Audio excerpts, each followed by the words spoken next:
எல்லாருக்கும் நமஸ்காரம். ஸ்ரீமன் நாராயணியத்தில் தசகம் 47ல் இன்னைக்கு 6லிருந்து 10 வரைக்கும் இருக்கக்கூடிய ஸ்லோகங்களை தெரிஞ்சுக்க போகிறோம். 5வது ஸ்லோகத்தில் என்ன பார்த்தோம் அப்படின்னா, அந்த தயிரெல்லாம் வீடு ஃபுல்லாக பரப்பி வச்சிருந்தார் இல்லையா, அதை மிதிச்சுட்டே பெருமாள் போயிருக்கார். கொல்லை பக்கத்தில் போய் உட்காந்துட்டு இருக்கான் குட்டி கண்ணை.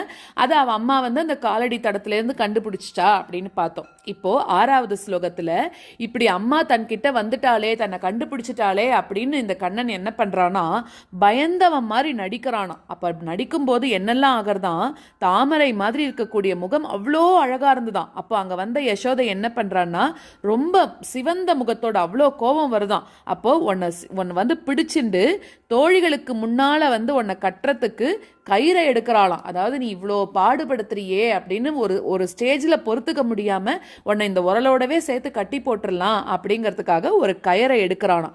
அப்போ இந்த பெருமாள் என்னெல்லாம் பண்றாராம், எல்லாரையும் ஆட்டி வைக்கக்கூடியவன் இந்த பெருமாள் இல்லையா, ஆனா ஒரு தாய்க்கு கட்டுப்பட்டு இருக்கான் அப்படிங்கிறதுக்காக அம்மாவோட கோபத்துக்கு பயந்த மாதிரி நடுங்குறானா, அழறானா, கெஞ்சி கெஞ்சி கேட்குறானா. இதே மாதிரி என்னை விட்டுடு அப்படின்னு கெஞ்சி கெஞ்சி கேட்குறானா. எல்லாத்துக்கும் அவ்வளோ நாடகம் போடுறானா அவள் அம்மாவுக்கு முன்னாடி. 7வது ஸ்லோகத்தில், அதாவது நல்லவர்கள் எல்லாம் உன்னை ரொம்ப ஒரு உறவினனாக வச்சுக்கணும் அப்படின்னு இருக்கக்கூடிய ஒன்றை அந்த யசோதை என்ன பண்ணுறா, கட்டுறதுக்கு உன்னை கட்டி போட்டுறணும் அப்படின்னு நினச்சி பல கயிறுகளை எடுக்கிறாளாம். ஒரு கயிறுனால கட்டினா நீ கட்டுப்பட மாட்டேங்கிற, அதனால இன்னொரு கயிறு எடுக்கிறா, அதுலேயும் நீ கட்டுப்பட மாட்டேங்கிற, பல கயிறுகள் எடுக்கிறா அப்படிலாம். ஆனால் அது எல்லாமே எப்படி ஆச்சா, ஒரு தடவையும் கூட 2 அங்குலம் குறைவாகவே இருக்கான். அதாவது உரலை சுற்றி 3 சுத்து சுத்துறா, இந்த இவனை கண்ணனை சுற்றி 3 சுத்து சுத்துறாளாம். ஆனால் ஒரு கயிறுல கட்டினா அவனுக்கு வலிக்கும் அப்படின்னு சொல்லிட்டு ரொம்ப டைட் ஆகிடும் இல்லையா, அதனால நிறைய கயிறுல கட்டிகிட்டே இருக்காளாம். ஆனால் எப்படி சுற்றினா அந்த உரலுக்கும் கண்ணனுக்கும் நடுவில் அந்த 2 அங்குலம் டிஃபரன்ஸுங்கிறது இருந்துட்டே இருக்கான், ஃபுல்லா கட்டவே முடியல அப்படின்னு சொல்லி 7வது ஸ்லோகத்துல சொல்றான். இப்போ 8வது ஸ்லோகத்தில் என்ன சொல்றா அப்படின்னாக்க, அதாவது அப்படி கட்டிட்டா இல்லையா, உரலும் நகர மாட்டேங்கிறது, கிருஷ்ணனும் நகரல, ஆனா அந்த 2 அங்குலம் இடைவெளி மட்டும் அப்படியே இருக்கா. இதெல்லாமே பெருமாளோட திருவிளையாடல் தானே. அடுத்தது 8வது ஸ்லோகத்தில் என்ன சொல்றான்னா, இப்படி அவ ஃப்ரெண்ட்ஸ் எல்லாம் அவனை பார்த்து ரொம்ப ஆச்சரியப்பட்டு சிரிக்கிறாளாம். அப்ப நீ என்ன பண்றன்னா, அவளோட அந்த வியர்ந்து சோர்ந்து போன உடம்ப பார்க்கற, உன்னோட அம்மா இவ்வளோ கஷ்டப்படுற ஆனாலும் உன்னை கட்ட முடியலையே அப்படின்னு சோர்ந்து போயிட்டாலாம். அந்த சோகத்துல என்ன ஆயிடுத்து, வேர்த்து போறதான் உடம்பெல்லாம். அப்ப நீ என்ன பண்றன்னா, யாருக்கும் எதுக்கும் கட்டுப்படாத நீ அவ மேல ரொம்ப கருணையோட கூட உன்னை கட்டி போட்டுக்கோ அப்படின்னு அவளை நீ அனுமதிக்கிற அப்படின்றா. அது ரொம்ப ஆச்சரியத்திலும் ஆச்சரியம் அப்படிங்கிறா. இப்பதான் பெருமாள் ஓகே சொன்னதுக்கு அப்புறம் தான் அந்த முடிச்சானது போடவே வந்துதான். அது வரைக்கும் ஆட்டம் காமிச்சிருக்காராம் பெருமாள் தன்னோட அம்மா கிட்டக்க. அடுத்தது 9வது ஸ்லோகத்துல அந்த யசோதை என்ன பண்றான்னா, இப்படி கட்டி போட்ட ஒன்றை பார்த்து, அதாவது போக்கிரி பயலே அப்படின்னு, அதாவது என்ன, நம்ம ஒரு செல்லமா குழந்தைகளை கூப்பிடுவோம் இல்லையா, இப்படியே இரு, நீ இவ்வளோ பாடுபடுத்துறல்ல, கொஞ்ச நேரத்துக்கு இப்படியே இரு, அப்பதான் நானும் நிம்மதியா இருப்பேன் அப்படின்னு சொல்லிட்டு வீட்டுக்கு போறாளாம். அப்ப நீ என்ன பண்ற, முன்னாடியே உரலுக்கு நடுவுல வச்சிருந்த இல்லையா வெண்ணெய், அதெல்லாம் எடுத்து சாப்பிட்டு இருக்கியாம். அதாவது எதுவுமே தெரியாத மாதிரி, உனக்கு எதுவுமே நடக்காத மாதிரி, ஏற்கனவே திருடின்னு வந்துட்டு இருந்த வெண்ணெய இப்ப எடுத்து சாப்பிட்டு இருக்க அப்படின்னு 9வது ஸ்லோகத்துல சொல்றா. அப்போ பற்றற்றவர்களுக்கு தான் நீ எளிதில் ஈஸியாக கட்டுப்படுவ.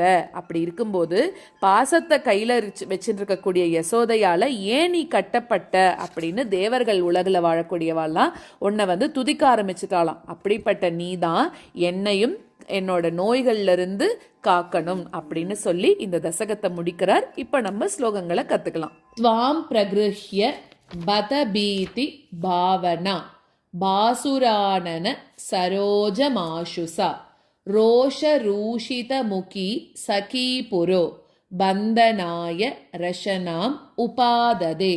त्वां प्रगृह्य बत भीतिभावना बासुरानन सरोजमाशुसा त्वां प्रगृह्य बत भीतिभावना बासुरानन सरोजमाशुसा रोषरूषितमुखी सखी पुरो बन्दनाय रशनामुपाददे रोषरूषितमुखी सखी पुरो बन्दनाय रशनामुपाददे.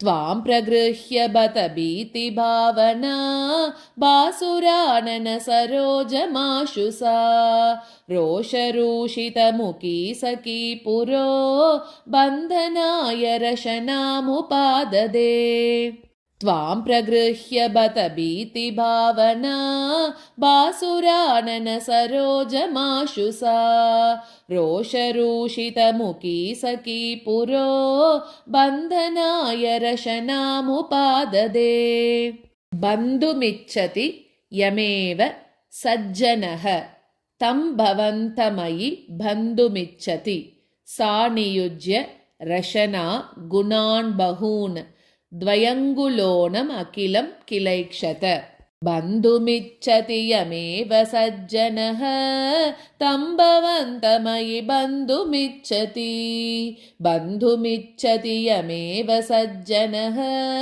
तं भवन्तमयि बन्धुमिच्छति सा नियुज्य रशना गुणान् बहून् द्वयङ्गुलोनमखिलं किलैक्षत सा नियुज्य रशना गुणान् बहून् द्वयङ्गुलोनमखिलं किलैक्षत बन्धुमिच्छति यमेव सज्जनः तं भवन्तमयि बन्धुमिच्छति सा नियुज्य रशना गुणान् बहून् द्वयङ्गुलोनमखिलं किलैक्षत बन्धुमिच्छति यमेव सज्जनः तं भवन्तमयि बन्धुमिच्छति सा नियुज्य रशना गुणान् बहून् द्वयङ्गुलोनमखिलं किलैक्षत विस्मितोत्स्मित सखी जनेक्षितां स्विन्नसन्न वपुषं निरीक्ष्यतां नित्यमुक्त वपुरप्यहो हरे बन्धमेव कृपयान्वमन्यताः विस्मितोत्स्मित सखी जनेक्षितां स्विन्नसन्न वपुषं निरीक्ष्यतां विस्मितोत्स्मित सखी जनेक्षितां स्विन्नसन्न वपुषं निरीक्ष्यतां नित्यमुक्तवपुरप्यहो हरे बन्धमेव कृपयान्वमन्यताः नित्यमुक्तवपुरप्यहो हरे बन्धमेव कृपयान्वमन्यताः विस्मितोत्स्मित सखी जनेक्षितां स्विन्नसन्न वपुषं निरीक्ष्यतां नित्यमुक्तवपुरप्यहो हरे बन्धमेव कृपयान्वमन्यताः विस्मितोत्स्मित सखी जनेक्षितां स्विन्नसन्न वपुषं निरीक्ष्यतां नित्यमुक्तवपुरप्यहो हरे बन्धमेव कृपयान्वमन्यताः स्थीयतां चिरमुलूकले कलेति आगता भवनमेव सा यदा प्रागुलूकल बिलान्तरे तदा सर्पिरर्पितम् अदन्नवास्थिताः स्थीयतां चिरमुलूकले कलेति आगता भवनमेव सा यदा स्थीयतां चिरमुलूकले कलेति आगता भवनमेव सा यदा प्रागुलूकलबिलान्तरे तदा